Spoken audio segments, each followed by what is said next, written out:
बेळगाव येथील post office रोडची अवस्था दिवसेंदिवस बिकट होत असून या रस्त्यावरून प्रवास करणे वाहन चालक आणि पादचाऱ्यांसाठी कठीण बनले आहे। ठिकठिकाणी खड्डे पडल्याने वाहनधारकांना मोठा त्रास सहन करावा लागत आहे, तर पादचाऱ्यांचेही हाल होत आहेत। या रस्त्याच्या डागडुजीकडे लोकप्रतिनिधी तसेच कॅन्टोन्मेंट बोर्डच्या विभागाचे पूर्ण दुर्लक्ष झाले आहे।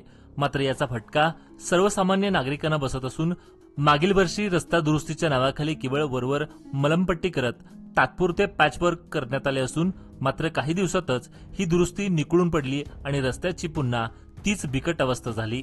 एका खड्ड्यापासून बचाव करताना वाहन चालक दुसऱ्या खड्ड्यात अडकतात, परिणामी अपघाताचे प्रमाणही वाढले आहेत।